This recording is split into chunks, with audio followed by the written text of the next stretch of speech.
아유, 시간이 너무 빠르게 지나갔네요. 저는 여기 샬롯 장로교회 오니까 참 우리 교인 여러분들이 너무 착하고 너무 좋으신 것 같아서 제가 그냥 2박 3일 짧은 시간인데 정이 들어버렸어요.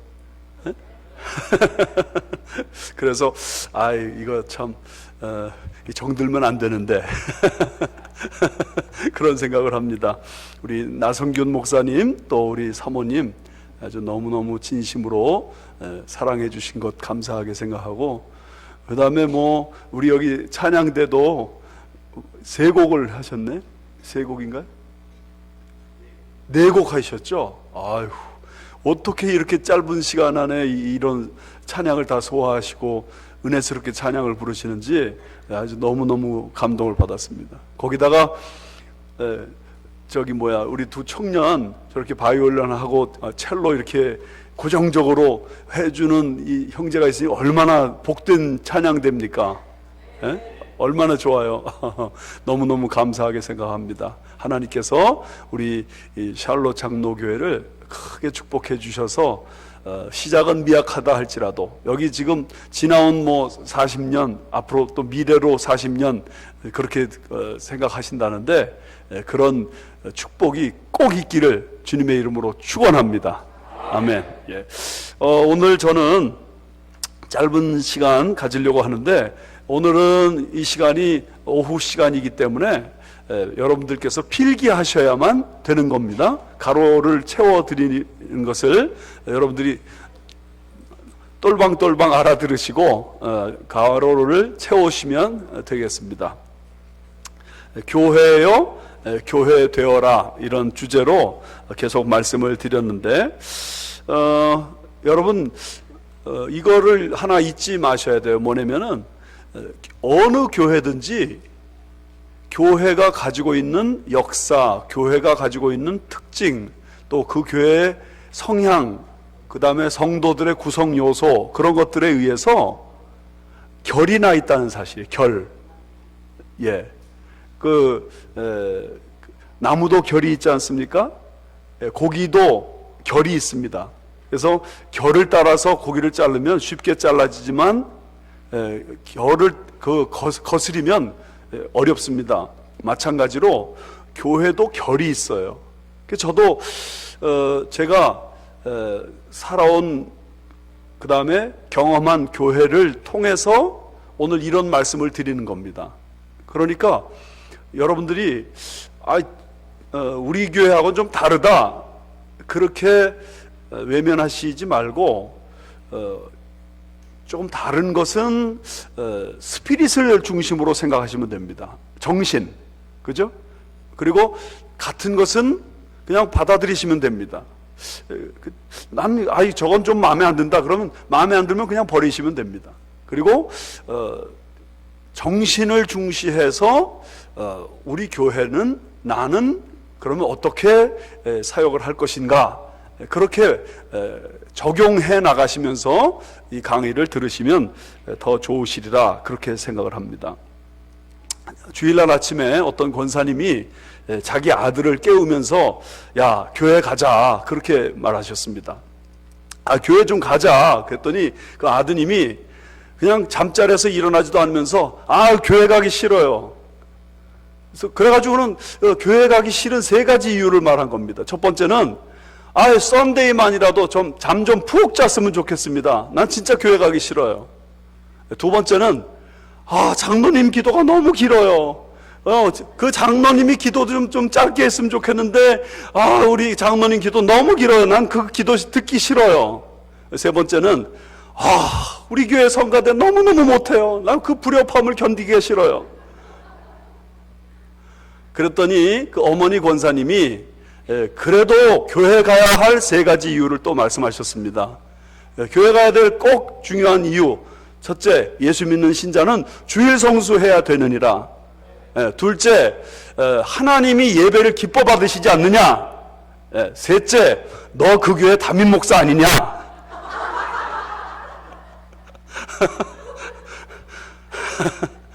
너 그 교회 담임 목사니까 너는 반드시 가야지. 그랬답니다. 교회는 우리 시대에 진짜 고민입니다. 그 필립 얀시, 제가 어제도 그 얘기했는데, 그분이 쓴 책들을 여러분 자주 읽으시면 아주 큰 영적 도움이 됩니다. 그런데 그분이 얼마 전에 이런 아주 얇은 책을 썼어요. 교회, 나의 사랑, 나의 고민. 교회, 나의 사랑, 나의 고민. 교회를 사랑한단 말이죠. 교회로부터 받은 축복이 얼마나 많습니까? 그래서 내가 교회를 사랑하는 거 사실이에요. 그런데 교회가 제대로 기능을 하지 않으니까 그 교회 때문에 고민이 너무 많다 이거예요. 그래서 교회, 나의 사랑, 나의 고민, 이제 그렇게 책을 썼습니다. 여러분, 예수님은 교회에 목숨을 거셨습니다. 우리도 교회에 목숨을 걸어야 됩니다. 우리 교인들은 이렇게 말하면 아멘 그러던데, 다시, 예수님은 교회에 목숨을 거셨습니다. 그리고 우리들도 교회에 목숨을 걸어야 됩니다. 제가 왜 이렇게 말하냐면, 예수님이 자기의 핏값으로 세우신 교회라고 했지 않습니까? 그러니까 교회에 목숨을 거신 거예요. 예수님은 교회를 세우기 위해서 자신의 목숨을 바치셨어요. 그래서 우리들도 정말 하나님의 교회를 위해서 내가 목숨을 바치겠다, 그렇게 하면 하나님이 그것을 놓고 착하고 충성된 종아 내가 잘하였도다, 그렇게 칭찬하시는 줄 믿습니다. 여러분, 그런데 이 교회가요, 오늘 이 시대의 최후의 보루입니다. 이 최후의 보루라는 말은 뭐냐면, 교회가 무너지면 세상이 다 무너지는 거예요. 교회가 교회답지 않으면 세상에 소망이 없어요. 왜냐하면 세상은 원래부터 절망이었으니까. 아멘이십니까? 네, 세상은 정말 교회밖에는 소망이 없어요. 교회가 왜 소금과 빛의 사명을 다해야 되느냐? 교회가 없으면 세상은 정말 맹탕인 거예요. 교회가 없으면 세상은 캄캄 절벽인 거예요. 그런 의미에서 오늘 교회가 빛 되는 역할, 소금 되는 역할 너무너무 중요한데, 교회가 교회다운 역할을 감당할 때 하나님이 기뻐하시고 세상은 소망으로 가득 차게 될 줄 믿습니다. 시저가 자기를 배반한 브루토스에게 그렇게 말했다고 하지 않습니까? 브루토스 너 맞아. 브루투스 너 맞아. 브루투스가 자기가 정말 신뢰하는 부하였는데 그 브루투스가 자기를 죽일 줄이야. 정말 몰랐던 거예요. 시저가 몰랐던 거예요. 그래서 브루투스 너 맞아. 그러면서 외마디 비명을 지르고는 세상을 떠났습니다. 오늘 교회가, 우리 주님이 분명히 이렇게 말씀하실 것 같아요. 교회요 너 맞아. 교회요 너 맞아. 그렇게 말씀하실 것 같아요. 오늘 교회가 조롱당하는 시대입니다. 어떻게 회복될 수 있을까? 제가 처음부터 말씀드렸습니다. 아드폰테스. 교회가 처음에 그 원천을 찾아가면 회복될 수 있습니다. 그런데 어떻게 해야 원천을 찾아가는가?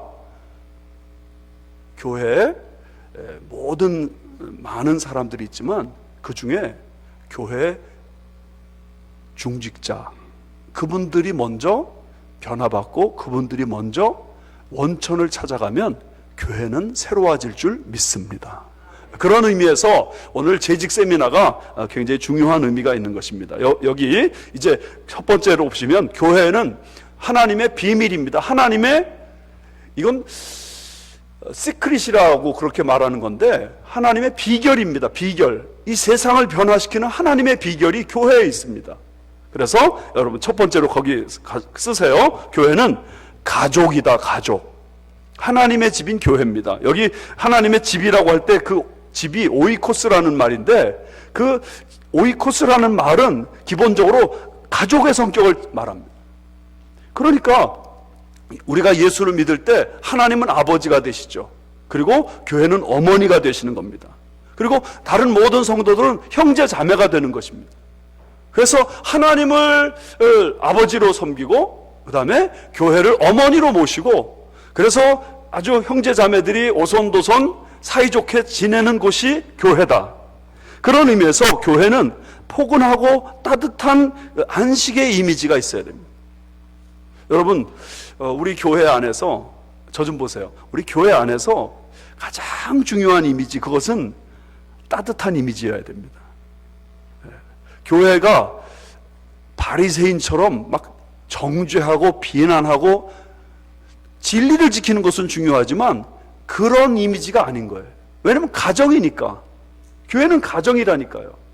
그런 의미에서 사실 교회가 교회되려면 사랑이 그리고 은혜가 막 약동하는 그런 곳이어야 돼요.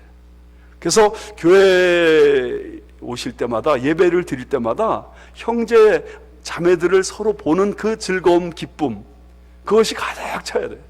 근데 교회에서 제일 안 좋은 분위기는 뭐냐면 소 닭 보듯 하는 태도. 그죠? 그래서 여러분, 누구든지 만나면 어서 오세요, 반갑습니다, 만나면서 처음부터 말 잘못하지 마세요. 상처 주는 말 하지 마세요. 제가 몇 년 전에 우리 LA 공항에 우리 친구 목사가 찾아왔어요. 그래서 처음에 딱 만나고서 저는 반갑다고 뭐라고 말하냐면, 와, 살 많이 쪘네?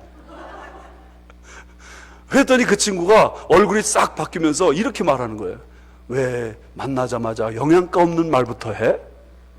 제가 그런데 그 말을 하나님의 말씀으로 딱 붙잡았어요.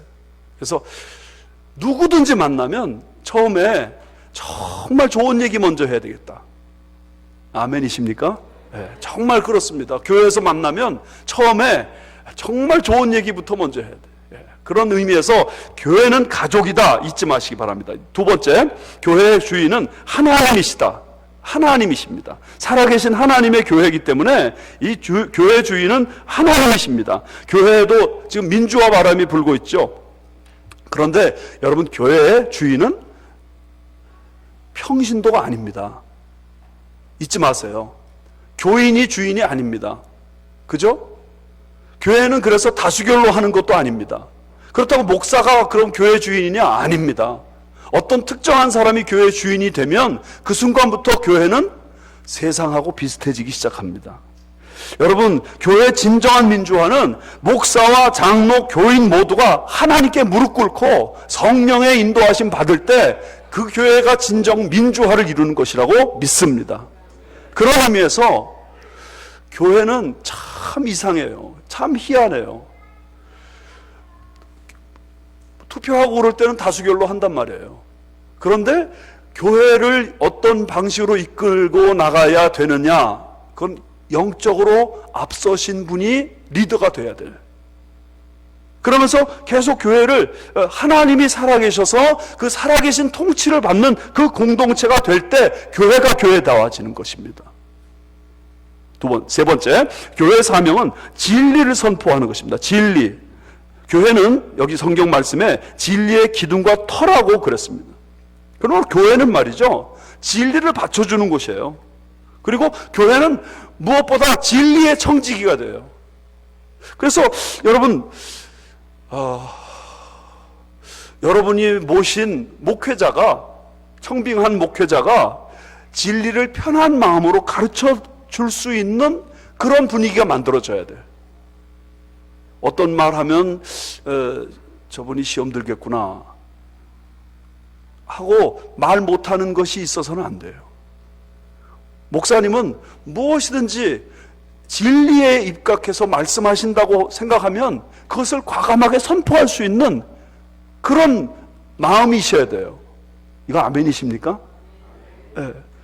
그런데 어떤 교회 가면 어떤 부분에 대해서는 그 진리를 말 못하는 교회가 있단 말이죠. 그러면 그 교회는 진리가 왜곡되기 시작하는 교회란 말이죠. 네 번째, 교회는 예수님의 성육신의 연장입니다. 성육신의 연장. 여기 경건의 비밀은 성육신 하신 예수님이라고 했습니다. 여기 제가 오늘 디모데 전서 3장 1절부터 16절까지의 말씀을 가지고 계속 말씀드리고 있는 것이니까 여러분 참고하시면 좋겠습니다. 교회는 성육신의 연장이다. 이게 무슨 말이죠? 성육신의 연장이다. 무슨 말입니까? 교회는 예수 그리스도께서 가장 높은 자리에서 그냥 계시지 않고 내려오셔서 가장 비천한 말구 위에 내려오셔서 사신 그 정신을 본받아서 교회는 높은 사람들이 내려와서 섬길 때 그 교회의 교회됨이 드러난다, 그런 말입니다. 그런 의미에서 여러분 한번 답을 맞춰 보십시오. 교회에서 제일 높은 사람은 누굴까요? 교회에서 제일 높은 사람 누구예요? 아이, 하나님은 사람이 아니잖아요. 교회에서 제일 높은 사람 누구예요? 목사님? 아닌데. 에? 누가 말했어요, 지금? 어린아이? 제가 교회에서 제일 높은 사람 얘기해 드릴게요. 잊지 마세요. 교회에서 제일 높은 사람은 이 교회를 다닐까 말까 생각하는 사람이에요. 그렇잖아요. 그 사람이 교회에 들어오길 우리 모두가 다 바라잖아요. 그러면 그 사람을 떠받들어서 정말 당신을 환영합니다, 우리 교회 멤버가 되어 주십시오, 이럴 때 그 사람이 우리 교회를 들어온단 말이에요. 그 우리 교회는 새신자부가 제일 발달해 있어요.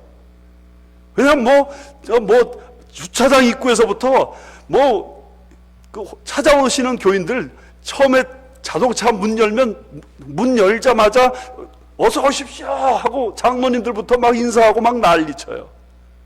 그런데 그렇게 밝게 환하게 맞이해주고, 그 다음에 우리 교인들 처음에 오시는 분들을 그저 그냥 아주 다칠세라 깨질세라 정말 섬기고 받들어주는 노력 대단히 기울이는데, 왜 그러냐 하면 교회에서 제일 높은 사람은 바로 그 사람들이에요. 아직 불신자들은 교회를 안 온단 말이에요. 그러니까 불신자는 어떤 면에서는 전도의 대상이긴 하지만 교회를 그 마음을 열진 않은 상태니까 그 사람들은 우리가 상관이 없어. 그런데 교회를 발을 딱 들여놓고 이 교회를 다닐까 말까 생각하는 그 사람을 정말 잘 섬기고 붙들어주면 그게 바로 교회 성장과 부흥으로 연결됩니다. 잠깐만, 여기 지금 교회, 이 샬롯 교회 다닐까 말까 생각하시는 분 혹시 누구 계세요? 다 멤버만 오신 거예요? 한번 찾아보십시오. 그래서 처음에 찾아오시는 분들, 처음 방문자, 그분들을 정말 지극한 정성과 사랑으로 섬기면 그분들이 교회의 멤버가 되고 교회는 저절로 부흥하게 되는 상황이 될 줄 저는 믿습니다. 그런 의미에서 교회는 항상 성육신의 정신이에요. 목사님이 사실은 직분상으로는 제일 높은 자리라고 하죠. 그런데 우리 남목사님, 제가 오늘 아침에 자동차 키를 보니까 자동차 키가 있고 거기에 열쇠가 너무너무 많아요. 저는 자동차 키를 들고 있고 그 외에는 집 열쇠 하나밖에 없거든요. 우리 예배당 문 여는 거 그거 딱 하나밖에 없고. 근데 남목사님 왜 저렇게 많으십니까? 남목사님 확실히 저보다 굉장히 부유하시네. 그랬더니 목사님 그러시더라고요. 제가 사찰입니다, 사찰. 정말 우리 남목사님이 섬김의 정신으로 이렇게 열심히 섬기는 그 모습이 그 키에서 드러나는 거예요. 우리 남목사님에게 우리 격려의 박수 한번 드리십시다. 할렐루야. 그런 의미에서 목사도 낮아지고 장로도 낮아지고 권사도 낮아지고 안수집사도 낮아지고 성가대 지휘자도 낮아지고 자꾸 그렇게 낮아지는 역사가 나타나면 교회는 저절로 이거 정말 가족이구나, 이거 진짜 진리를 가르치는 데구나, 이런 분위기가 형성되는 것을 믿으시기를 바랍니다. 두 번째, 좋은 지도자. 교회는 역시 지도자가 중요합니다. 지도자들이 교회를 잘 섬기면 그 지도자들 때문에 교회가 부흥합니다. 그런데 여기 이 디모데전서에 이렇게 말씀하고 있습니다. 여기 1절 말씀 한번 같이 읽어보실래요? 1절 디모데전서 1장 3장 1절 시작. 미쁘다 이 말이여 그 사람이 감독의 직분을 얻으려 함은 선한 일을 사모하는 것이라 하미로. 여기 감독의 직분을 얻으려 하는 게 선한 일을 사모하는 것이라고 했어요. 그래서 선한 일을 사모하는 사람들이 지도자예요. 왜 이걸 선한 일이라고 했을까? 왜 선한 일이라고 했을까? 첫 번째, 그 초대교회는요 3가지 일 때문에 선한 일이라고 했어요. 첫 번째, 순교의 제물이 제일 먼저 되는 자리가 감독의 자리였어요. 초대교회는 300년 이상 동안 핍박받지 않았습니까? 그런데 로마 치하에서 계속 사람들을 잡아 죽이는 일을 했는데, 그 잡아 죽임을 당할 때 제일 먼저 순교의 제물 되는 사람이 감독의 자리였어요. 두 번째는, 감독의 자리는 진리 수호자의 자리였어요. 그래서 이단으로부터 교회를 지키는 역할을 하는 이 일에 앞장서는 사람들이었어요. 세 번째는 불쌍한 자를 돕는 자리였고, 몰려오는 피난민들을 돕는 자리였고, 지나가는 순례자들을 묵묵히 대접하는 일을 앞장섰습니다. 그래서 신약 성경에 보면 손님 대접하는 얘기가 굉장히 많이 나와요. 근데 그 손님들을 왜 그렇게 많이 대접해야 되느냐? 핍박당하니까 계속 도망 다녔고요. 그 다음에 또 순회 전도자들이 있어서 그저 복음을 증거하기 위해서 아무것도 받지 않고 그냥 돌아다니는 그런 사람들이 있었단 말이죠. 근데 숙박업도 발전되어 있지 않고 식당도 발전되어 있지 않았으니까 자연스럽게 교회 교인들이 그 역할을 감당해야 되는데, 그 역할을 가장 먼저 감당하는 사람들이 교회 직분자들이었습니다. 감독들이었습니다. 그래서 이렇게 선한 일을 사모하는 것이라고 말했습니다. 자, 두 번째로 목사와 장로의 기능.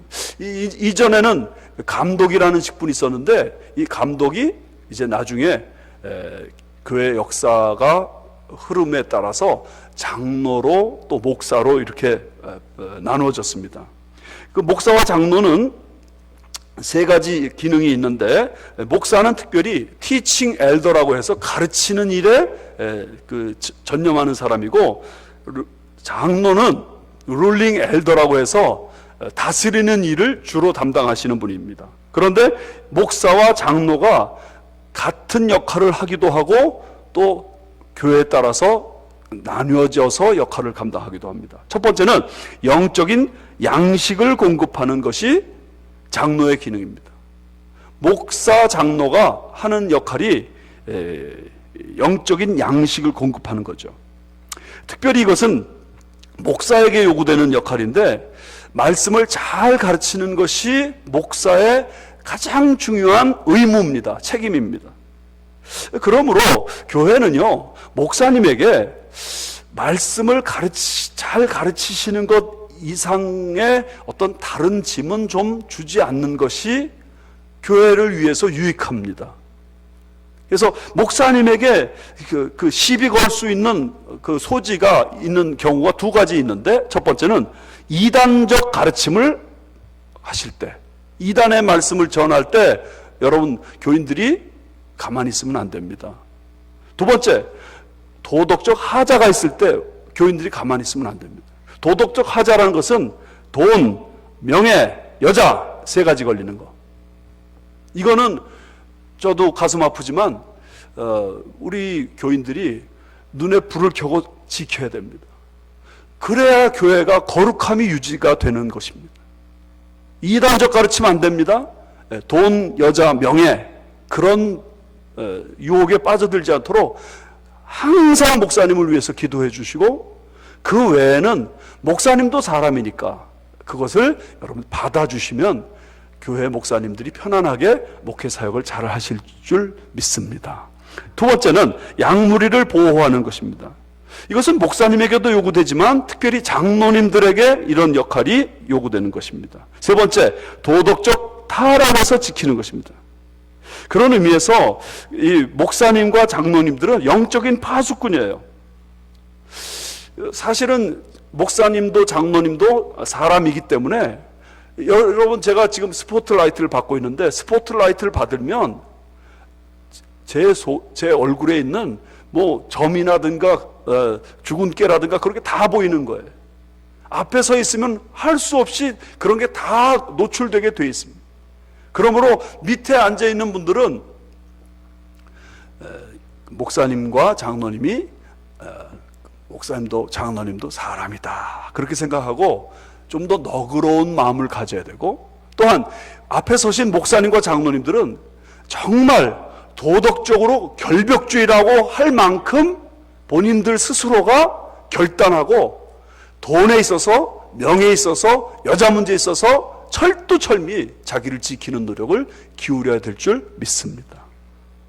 자, 그 다음에 세 번째, 교회 지도자들의 자격의 특징을 여기 이야기하고 있습니다. 여기 3장 2절부터 말씀 보시면, 감독은 책망할 것이 없으며 한 아내의 남편이 되며 절제하며 신중하며 단정하며 나그네를 대접하며, 계속 그러고 있죠. 그런데 이런 것들이 어떤 특징을 가지고 있는지를 세 가지로 말씀을 드립니다. 첫 번째는, 이것은 의무사항이 아니라 자격에 관한 것입니다. 의무사항이 아니라 자격에 관한 것이다. 이건 무슨 뜻이죠? 감독은 앞으로 이렇게 해야 된다. 그러면 의무사항이죠. 그런데 그런 게 아니라 이러이러한 사람이 감독이 될 수 있다. 그런 뜻입니다. 이거 굉장히 다른 얘기예요. 보세요. 감독은 책망할 것이 없어야 한다. 앞으로 책망할 것이 없어야 된다.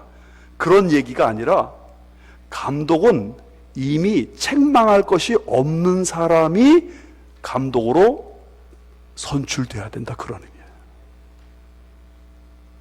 보세요. 감독은요, 한 아내의 남편이 되어야 한다. 그렇게 말하는 게 아니에요. 감독은요, 한 아내의 남편이 이미 그렇게 그 가정을 잘 지키는 사람이 감독이 될 수 있다. 그런. 자, 두 번째, 내적인 특성만이 아니라 외적인 특성입니다. 여러분, 저를 보세요. 하나님은 어디를 보세요?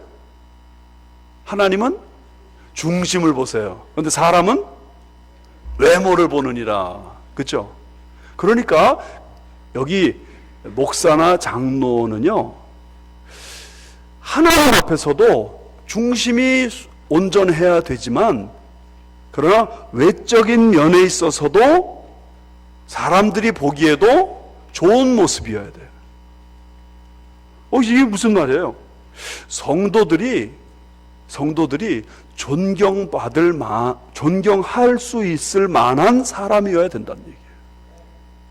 우리 교회 장로님 중에 한 분이, 그냥 장로님이 그냥 이렇게 지나가기만 해도, 저분은 진짜 장로님이셔. 그렇게 여겨지시는 분이 있어요. 그분은 특별히 다른 교인들에게 뭘 특별히 봉사하거나 그러지 않는다 하더라도 그 모습 자체가 막 그냥 장로님 같아요. 어쩐지. 너무너무 그런 면에서 훌륭하신 거예요. 그래서 참 사람들이 그분을 보면서 한 번도 대화하지 않았어도 존경하고 또 따르고 그런 분이 계세요. 그런 면에서 내적인 특징만이 아니라 외적인 특징. 그러니까 우리 예수 믿는 사람들은 자기 얼굴에 대해서 책임져야 돼요. 내가 권사 같은 모습으로 보이는가? 내가 목사같이 보이는가? 제가 어느 날 버스를 타고 우리 전도 여행을 간 적이 있습니다. 전도 여행을 갔는데 헌병이 불신검문을 하더라고요. 그런데 헌병이 불신검문을 하는데 쫙 살피더니 딱 저만 지목해가지고, 잠깐 따라 나오시죠. 왜냐면 저만 도둑놈처럼 보였나 봐요. 그런데 제가 그 모습, 그걸 보면서 너무 막 스트레스 받았는데 내 친구들은 막 주변에서 막 웃어 죽겠다고 막 난리가 났어요. 그리고서 제가 그 뒤부터는 내 얼굴이 이 전도사같이 안 보이나? 에? 그런 생각을 많이 하면서 제가 거울을 볼 때마다 내가 전도사 같은 모습이어야 되는데 라고 생각을 했습니다. 여러분, 오늘 집에 가서 거울 잘 보세요. 뭐 예쁜 거 우리가 어떻게 할 수 없잖아요. 얼굴 처음부터 못난 거 어떻게 하겠어요. 그런데 예수 믿는 신자답고 직분자답고 그런 모습으로 내 얼굴이 보여질 때 할렐루야 하시기 바랍니다. 세 번째, 신앙적인 강점만이 아니라 세상적인 강점입니다. 세상적인 관점. 그러니까 교회 안에서만 우물한 개구리처럼 교회 안에서만 잘 하는 사람이 아니라 교회 밖에서도 정말 세상 사람들이 볼 때도 칭찬하고 존경할 수 있는 그런 사람이 돼야 됩니다. 교회 직분자들은. 넘어갑시다. 4번, 모든 교회 지도자들에게 요구되는 특징은 단정함입니다. 단정함. 여러분 4절 말씀 한번 읽어보세요. 4절 말씀 같이 읽어요. 시작. 자기 집을 잘 다스려 자녀들로 모든 단정함으로 복종케 하는 자라야 할지며. 8절 말씀 한번 보여주세요. 8절 시작. 이와 같이 집사들도 단정하고 일구이연을 하지 아니하고 술에 임박이지 아니하고 더러운 일을 탐하지 아니하고. 집사들도 단정함이 중요하다고 말해요. 11절 말씀 시작. 여자들도 이와 같이 단정하고 참소하지 말며 절제하며 모든 일에 충성된 자라야 할지니라. 감독도 단정해야 되고 집사도 단정해야 되고 여자 집사, 특별히 여기서는 권사겠죠. 권사도 단정해야 된다는 거예요. 그럼 이 단정이라는 단어가요, 어떤 뜻인가? 단정이라는 말이 worth of respect예요. 그러니까 존경받을 만한 대상이 되는 거예요. 그런데 여기 제가 가지고 있는 이 개역 개정판에서는 이 단어를 어떻게 해석했냐면 세 가지로 해석을 했어요. 공손, 정중, 정숙. 공손, 정중, 그 다음에 정숙. 저는 단어의 이 해석이 다 괜찮다 생각하는데 옛날의 번역이 더 낫다고 생각이 들어요. 단정한 것이 우리 한국적 개념으로 보면 왠지 공손한 모습이 단정한 모습이잖아요. 정중하고 정숙한 모습이 다 단정함이에요. 그래서 이 말이 무슨 뜻이냐면 여기 보세요. 그리스도께서 삶의 주인이 되심으로 질서가 잡혀있는 모습이에요. 그리스도인에게 있어서 가장 좋은 모습은 뭐냐면 균형 잡힌 모습이에요. 균형 잡힌 모습. 그래서 어떤 시각으로 봐도 참 저 사람은 장로님스럽다. 저 사람은 정말 권사님답다. 그런 것이 단정의 기본적인 뜻입니다. 자, 그러면 이제 목사와 장로의 자격은 무엇인가? 여기 2절, 3절 한번 같이 읽어보시겠습니까? 다 같이 읽읍시다. 시작. 2절, 3절이요. 시작. 그러므로 감독은 책망할 것이 없으며 한 아내의 남편이 되며 절제하며 근신하며 아담하며 나그네를 대접하며 가르치기를 잘하며. 3절. 술을 즐기지 아니하며 구타하지 아니하며 오직 관용하며 다투지 아니하며 돈을 사랑치 아니하며. 여기 여러 가지가 있는데 이것을 한마디로 이렇게 말하고 싶습니다. 자기 절제가 되는 사람.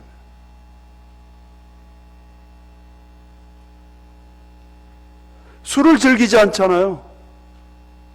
그 다음에 옛날에는 남자들이 그렇게 여자들을 두드려 팼나 봐요. 그래서 여기 다 구타하지 아니하고 있어요. 그 다음에 관용하며 다투지 아니하며 돈을 사랑하지 아니하며. 이런 모든 것들을 셀프 컨트롤 되는 사람이라 그렇게 말합니다. 셀프 컨트롤 되는 사람. 내가 어떤 부분에서 좀 약점이 있을 수 있어요. 그렇지만 그 약점이 있다 하더라도 그게 어느 정도 통제가 되는 사람이어야 돼. 혈기가 일어났다 그러면 그냥 막 아무것도 눈에 보이는 게 없다. 그러면 그 사람은 목사나 장로의 자격이 없습니다. 그 사람은 다른 역할을 해야 되지 그 역할을 하면 안 됩니다. 그 다음에 내가 뭐 술을 너무 즐긴다, 담배를 너무 즐긴다, 그래도 그 사람은 장로가 되면 안 됩니다. 그런 면에서 자기 절제가 되는 사람이란 말이죠. 여러분, 잠언 19장 19절 말씀을 한번 찾아보세요. 성경에. 여러분 성경 가지고 계세요? 잠언 19장 19절 말씀 한번 찾아보세요. 제가 이거 특별히 말씀드리고 싶어요. 잠언 19장 19절 말씀.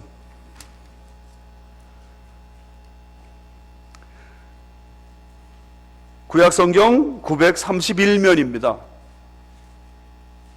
잠언 19장 19절 찾으셨어요? 읽읍시다. 시작. 노하기를 맹렬히 하는 자는 벌을 받을 것이라. 내가 그를 건져주면 다시 그런 일이 생기리라. 분노를 일으키는데 맹렬하게 막 분노를 일으키는 사람 있잖아요. 그 사람 건져주면 안 된다는 거예요.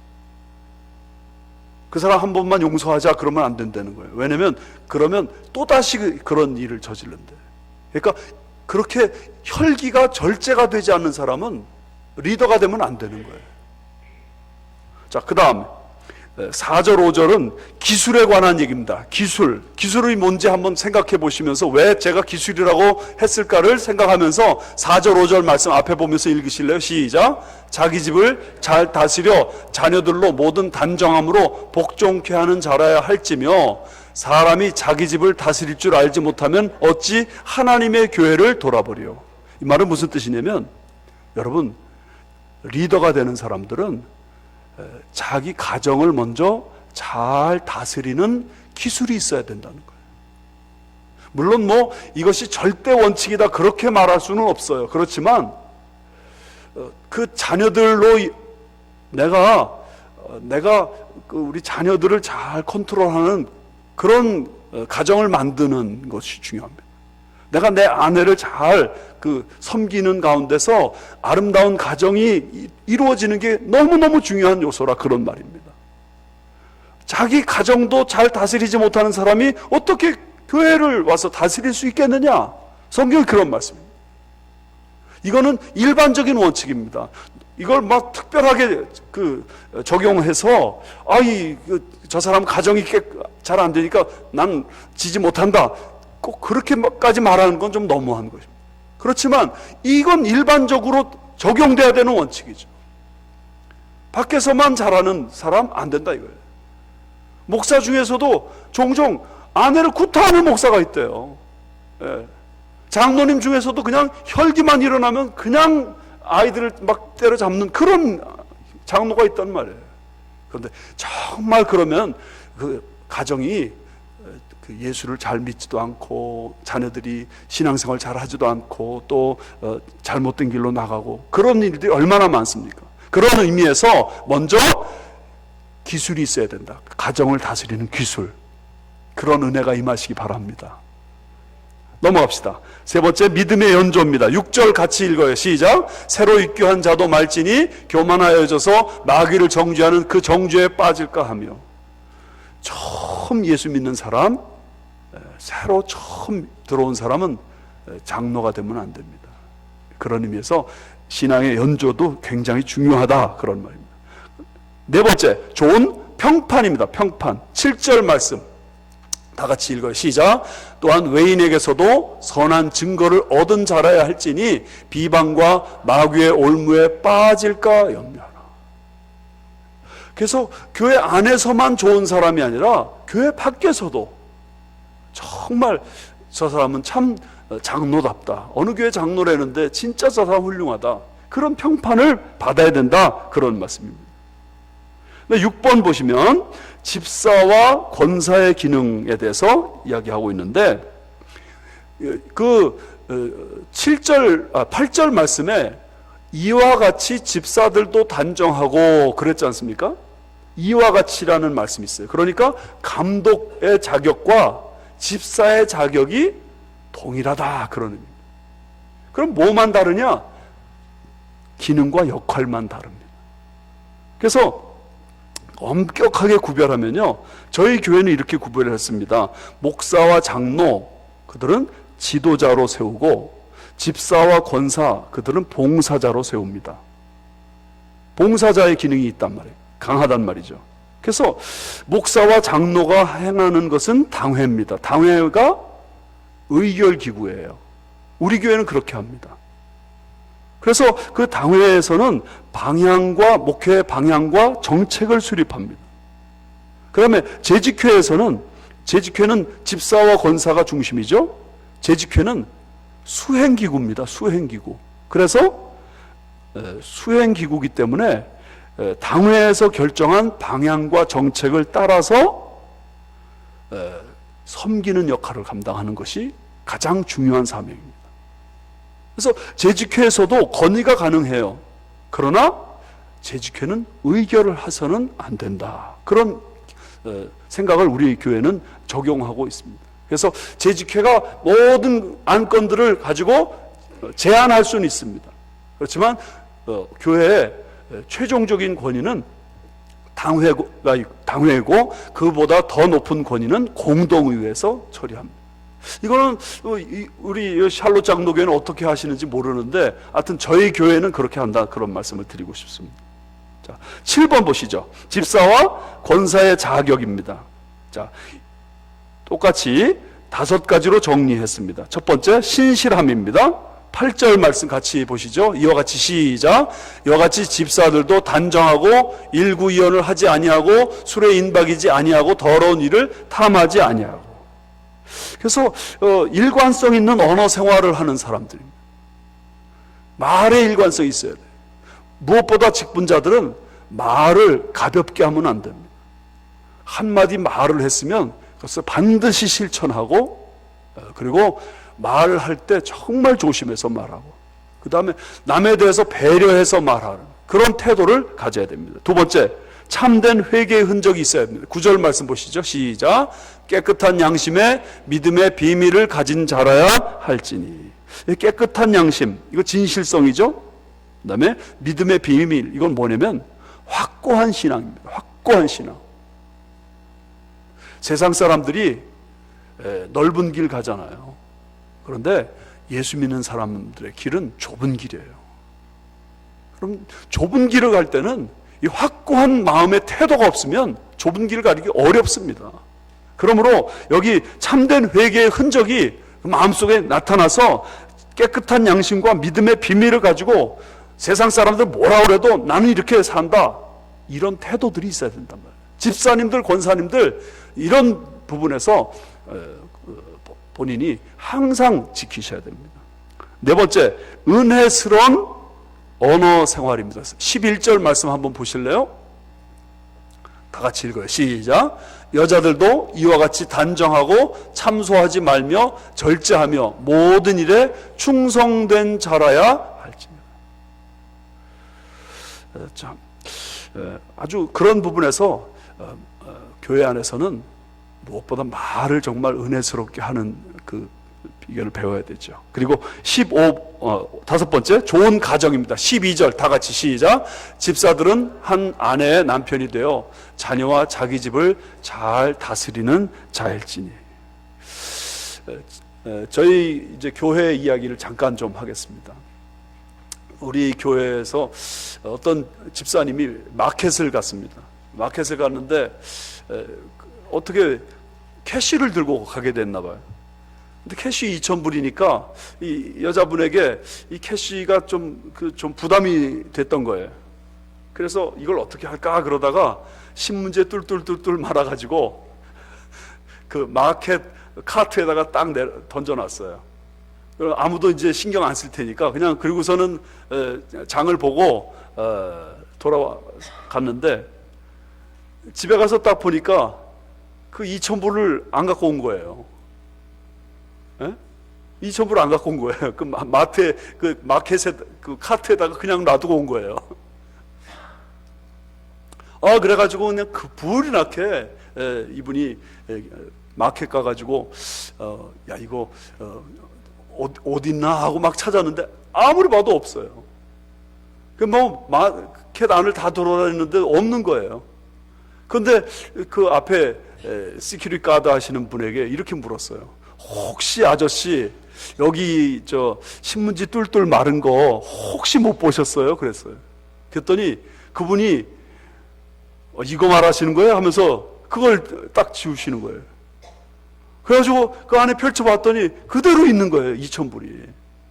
그래서 야 이거 너무너무 감사합니다 하고서는 도대체 누구시길래 이렇게 2,000불을 그냥 그대로 돌려주십니까? 그랬어요. 그때 우리 그 시큐리티 가드이신 분이 저 나침반교회 집사입니다 그랬어요. 근데 두 분이 같은 나침반교회 집사인데 서로 잘 몰랐던 거예요. 그래가지고 그것이 너무 아주 귀한 간증이 돼가지고 그분이 정말 하나님 앞에 영광 돌리고 기쁨 충만한 그런 그 생활을 한 적이 있는데, 교회 집사들은 그런 면에서 정말 남다른 그 정직성이 있고 신실함이 있어야 된다고 저는 믿습니다. 제가 우리 교회 돌쇠 장로님 얘기 하나만 할게요. 우리 교회 이 장로님 중에 그 돌쇠라고 제가 별명을 붙인 장로님이 계세요. 근데 이분은 장로가 안 되겠다고 그랬는데 교인들이 당신은 장로를 하라고 그래가지고 할 수 없이 장로가 되신 분이에요.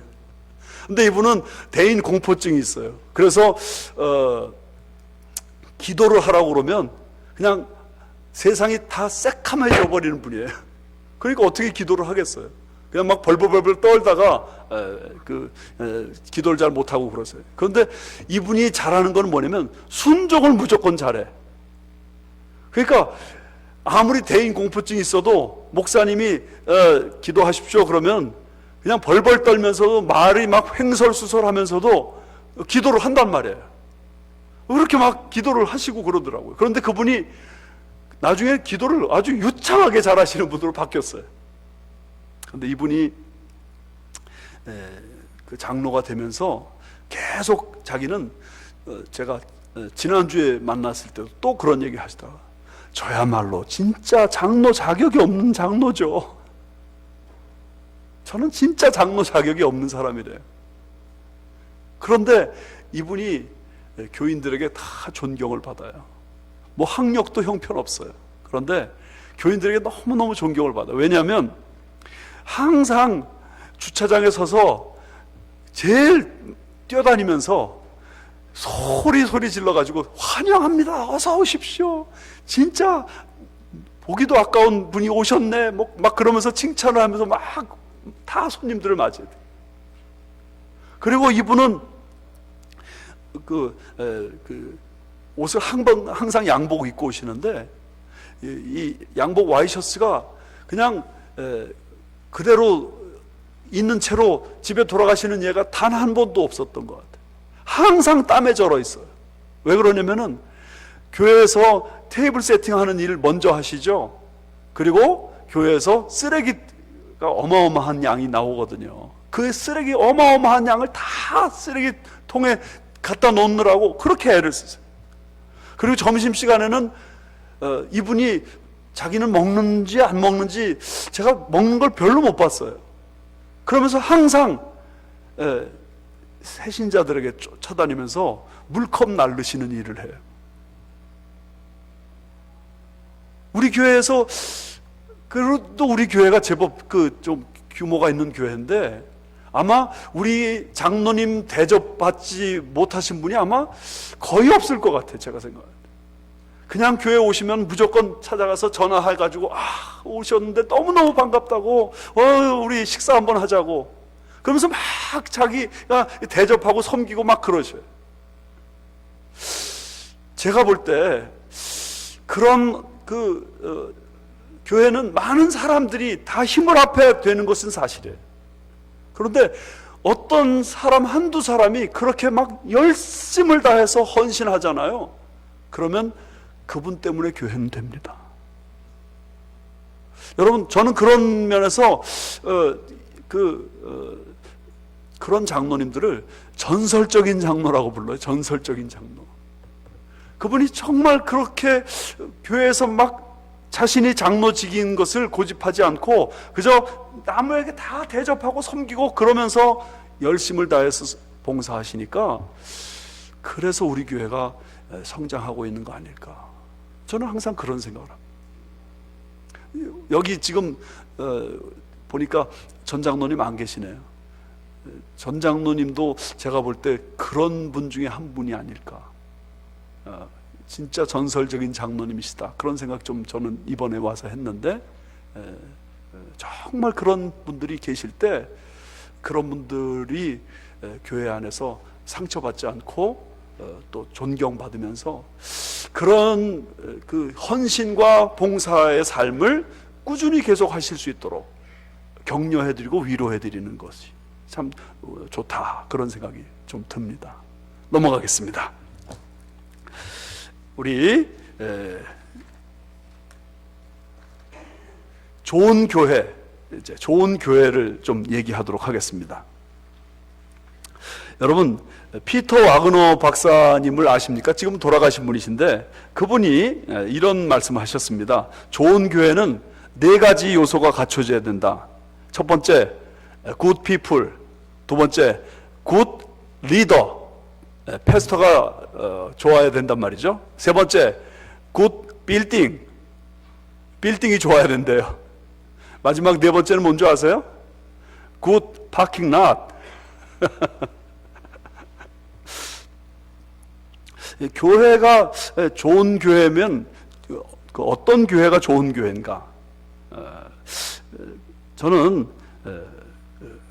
아주 서로 배려하는 교회가 좋은 교회다, 그런 생각입니다. 서로 배려하는 교회. 여러분, 어떤 비치 근처에 나체촌에서 나체촌 교회에서 옆 동네 목사님을 초청했대요. 와서 설교 좀 해달라고. 그랬더니 이 목사님이 고민이 깊어졌어요. 왜냐면 내가 이거 나체촌에서 초청받았는데 이거 내가 옷을 벗고 가야 되나 입고 가야 되나 고민을 했어요.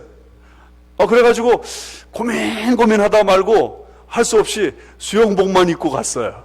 수영복만 입고 가서 예배당에 딱 들어섰더니 그 나체촌 교인들이 모두 다 넥타이 매고 정장하고 딱 와서 앉아 있더래요.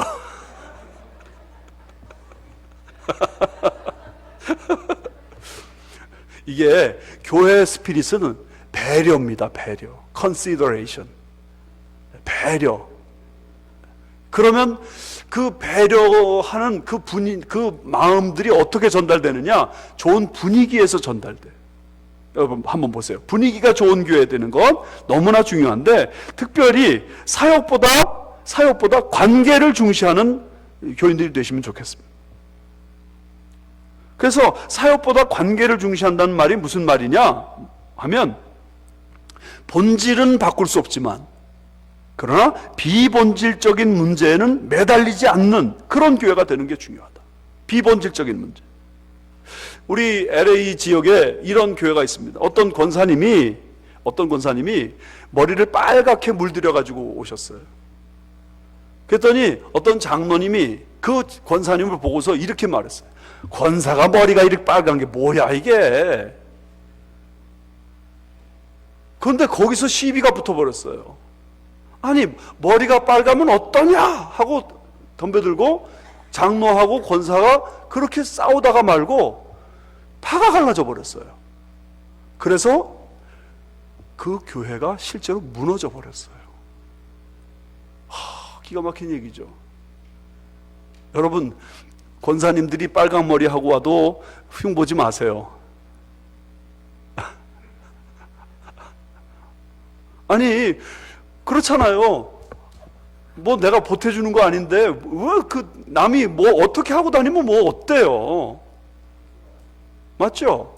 여러분 교회에 뭐 슬리퍼 신고 온다고 뭐 흉보고 저 사람 저기 교회에 예배드리러 온 거야? 뭐 놀러 온 거야? 그러지 마세요.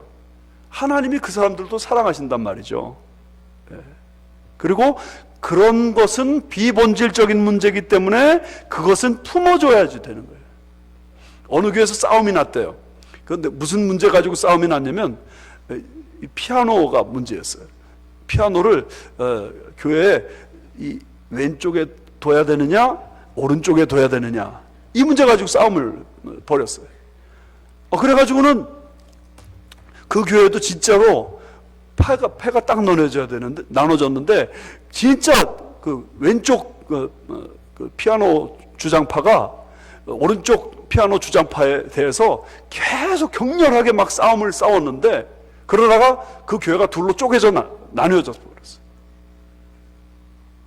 근데 그런 가운데 장로님 두 분이 한 10년 만에 다시 만났대요. 근데 그 장로님이 두 분이 만나서 이렇게 서로 말했대. 그때 장로님이 피아노를 왼쪽에 두자고 그랬나? 내가 피아노를 왼쪽에 두자고 그랬나? 비본질적인 문제를 가지고 그렇게 싸울 일이 뭐가 있어요? 그죠? 그런 의미에서 여러분, 목회자가 먼저 행복한 교회가 되고 심령이 평안한 교회가 되도록 그렇게 노력하고, 그런 면에서 목회자가 강단에서 하나님의 말씀을 마음껏 선포할 수 있는 그런 교회를 만들고, 그 다음에 교인들은 서로가 위해주는 그런 아름다운 공동체가 되는 것이 무엇보다 중요하다. 자, 1번 먼저 보십시다. 주님과는 생명적 관계, 생명적 관계입니다. 2번, 성도들과는 뜨겁게 사랑하는 관계. 3번, 세상에는 그리스도의 편지가 되는 교회. 네? 주님과는 생명적 관계요, 성도들과는 뜨겁게 사랑하는 관계요, 세상에는 그리스도의 편지가 되는 그런 교회가 될 때 분위기가 좋은 교회가 되는 것입니다. 두 번째는 문턱이 낮은 교회입니다. 문턱이 낮은 교회. 여러분, 간디가 이런 말을 했어요. 그리스도의 적은 교회와 그리스도인들이다, 그런 말을 했어요. 예수님의 적이 교회고 예수님의 적이 그리스도인들이래요. 그게 무슨 말입니까? 간디가 영국 교회에 들어가려고 했는데 영국 교회에서 그 간디를 인도 사람이라고 받아들이지 않았다는 거예요. 만약에 그 간디가 그 영국 교회에서 환영을 받고 예수님을 믿는 사람이 됐으면 지금 인도의 인구가 12억인데 인도에 지금도 선교사들이 들어가는 게 자유롭질 않아요. 네? 인도에 선교사들이 잘 들어가지 못할 뿐만 아니라 기독교가 항상 핍박을 당하는 상황입니다. 아마 그 간디가 예수를 믿었으면은 이런 일이 벌어지지 않았을 거예요. 그러므로 지금 이 간디의 말을 우리가 심사숙고해서 문턱이 낮은 교회가 돼야 돼요. 여러분, 교회 안에 이런 문화가 있습니다. 텃세가 있습니다. 텃세. 우리 교회도 그런 부분이 있어서 참 제가 많이 힘들어 했는데, 교인들이, 오래된 교인이 항상 이런 말을 해요. 굴러온 돌이 박힌 돌을 빼네? 네? 굴러온 돌이 박힌 돌을 빼네? 그런데 아까 그 말씀드렸던 그 돌수의 장로님은 자기는 얼마든지 빠지겠다 이거예요. 얼마든지. 그러니까 얼마든지 돌이 굴러 들어오면 환영하고 좋다, 그렇게 생각을 하시는 거예요. 그러니까 자기는 장로 된 것만으로도 이미 충분하니까, 목사님 나에게는 신경 쓰지 말고 다른 사람 자꾸 높여주시고 다른 사람 자꾸 순서도 맡겨주시고 그렇게 하라고 자꾸만 떠미셔요. 그러니까 그 장로님이 정말 교인들에게 존경받죠. 새 가족들이 사실은 처음에 오면 좀 낯설고 어색하잖아요.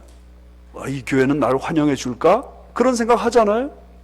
그런데 교회 교인들은 굴러온 돌이 박힌 돌을 빼면 안 된다 그러면서 텃세를 부리니까 교회가 성장하지 못하는 그런 면이 있습니다. 자, 3번. 자랑하는 교회가 되면 좋은 교회가 됩니다. PR이라는 말 여러분 무슨 뜻인지 아세요? 네? PR이 뭐예요? 네? 피할 건 피하고 알릴 건 알리라? 그건 옛날 버전이죠. PR이 뭐냐면 피가 나도록 알려라. 저는요, 우리 교인들에게 전도하지 말라고 말하는 이상한 목사예요. 전도하지 마십시오. 근데 전도를 왜 하지 말라고 말하냐면 전도를 하라고 그러니까 부담스러워가지고 복음을 다 이렇게 처음부터 끝까지 말을 해야 되니까 단 한 사람에게도 말도 못 꺼내는 거예요. 그래서 제가 그 생각을 했어요. 뭐냐면 이거 전도를 하라고 그러니까 문제가 복잡하다. 그래서 이렇게 역할을 바꿨어요. 우리 교인들한테 여러분은 인도만 하세요. 인도는 뭐예요? 그냥 교회 데리고 나오는 거예요. 자꾸 그냥 맛있는 거 사주고 짜장면이라도 사주고 커피라도 한 잔 사주고 그러면서 우리 교회 나와봐. 우리 교회 너무너무 좋아. 그러면서 우리 교회 목사님이 너무너무 좋아. 우리 교회 장로님 진짜 기가 막힌 분이 계셔. 그러면서 자꾸 인도를 해라. 인도를 해라. 여러분 여기 아마 6, 7천 명 정도 지금 샬롯에 한인들이 산다고 하는데 교회 한두 번 안 나가본 사람 누가 있을까요? 아마 없을 거예요. 별로. 그러니까 이거는 무슨 경쟁이냐면은 자랑 경쟁이에요. 자랑 경쟁. 내가 우리 교회를 얼마나 자랑하느냐에 따라서 사람들이 우리 교회를 올지 말지를 결정한단 말이죠. 우리 목사님, 나성균 목사님, 웨스트민스터에서 PhD 받으신 목사님 얼마나 훌륭하시냐고요. 영어도 저렇게 잘하시는 목사님. 감동이 없네. 그러면서 정말 자꾸 목사님 자랑하는 거예요. 목사님 자랑하시기 바랍니다. 아멘. 예. 그리고 목사님 자랑하기 원치 않으시면 그냥 우리 장로님 자랑하고 권사님 자랑하고 우리 교인 자랑하고 그러면서 자꾸 자랑하면 그런 자랑 속에서 사람들이 솔깃해져서 교회 오고 교회 와서 이 예배 분위기가 얼마나 열정이 넘쳐요. 이 예배 열정 분위기 넘치는 이런 것을 예배 경험하면서 이 샬롯 장로교회를 나와야 되겠구나. 그런 생각을 가지게 된다고 저는 믿습니다. 네. 그런 얘기입니다. 자, 4번 하고 마치도록 하겠습니다. 좋은 직분자는 그럼 누구냐? 첫 번째, 부득이함으로 하지 않는 사람, 소명감 때문에 하는 사람이라고 말할 수 있죠. 두 번째, 하나님의 뜻을 쫓아 섬기는 자, 내 주장, 내 생각, 내 고집을 버리고 자기를 부인하고 하나님의 뜻을 쫓아 섬기는 자겠죠. 세 번째, 더러운 일을 쫓지 않는 자입니다. 더러운 일을 쫓지 않는 자. 내가 얻어낼 것을 따지지 말고 바치는 사람이 돼야 됩니다. 하나님 앞에 자꾸 나눠주고 베푸는 그런 사람이 돼야 되지, 내가 얻을 것만 자꾸 생각하면 그 사람은 직분자가 될 수 없습니다. 네 번째, 주장하는 자세를 버리는 자입니다. 주장하는 자세를 버리는 자. 기본적으로 직분자는 섬기는 자리입니다. 그래서 첫 번째는 제가 말씀드립니다. 자기 위치에서 섬겨야 됩니다. 장로는 장로의 위치에서 섬겨야 되고 목사는 목사의 자리에서 섬겨야 됩니다. 두 번째는 은사를 따라 섬기는 것입니다. 내가 잘하는 것이 있습니다. 내가 하면 아주 나도 기쁜 일이 있습니다. 그것만 하시면 됩니다. 그 다음에 세 번째는 사랑으로 섬기는 겁니다. 사랑으로 섬기는 것. 그 다음에 네 번째는 성령님으로 충만해서 섬기는 것입니다. 다섯 번째는 하나님의 영광을 위해서 섬기는 것입니다. 이런 주장하는 자세를 버리고 섬기는 직분을 감당할 때 그는 좋은 직분자입니다. 마지막 다섯 번째는 본을 보이는 자입니다. 본을 보이는 자. 여러분, 교회에서 어떤 본을 내가 보일 수 있을까? 두 가지입니다. 첫 번째는 세 가지네요. 첫 번째는 배우는 본을 보이시면 그것이 다른 성도들에게 영향력을 끼칠 수 있습니다. 배우는 본, 내가 무엇이든지 자꾸 배우려고 노력하는 그런 본이란 말이죠. 두 번째는 믿음 생활의 본입니다. 믿음 생활의 본. 믿음 생활을 어떻게 해야 좋은 신자인가? 우리 한국의 초기 교회가 세례 기준이 어떤 것이었는지를 기록해 보니까 써놨더라고요. 세례 기준이 어떤 것이었나? 첫 번째는 신구약 일독을 세례 기준으로 놨습니다. 두 번째는 한 사람 이상 전도한 사람을 세례 줬습니다. 세 번째는 술, 담배를 안 하는 사람을 세례 줬습니다. 네 번째는 소실과 첩을 정리한 사람을 세례 줬습니다. 다섯 번째는 믿는 사람과 결혼해야 세례를 줬습니다. 여러분, 이걸 보면서 뭘 느끼세요?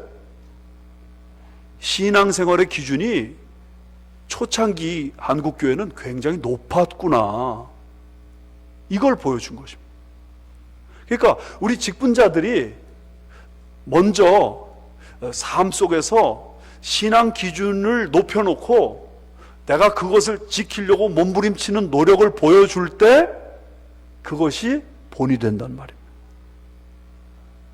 아멘이시죠? 여러분, 정말 내가 한 사람 이상 교회에 전도해서 데리고 오지 못한, 혹은 인도해서 데리고 오지 못했다, 이거 굉장히 부담 느끼셔야 됩니다. 내가 아직도 옛날에 버리지 못한 그런 습관들 여전히 있다, 이거 너무너무 좀 안타깝고 죄스러운 마음으로 사셔야 돼요.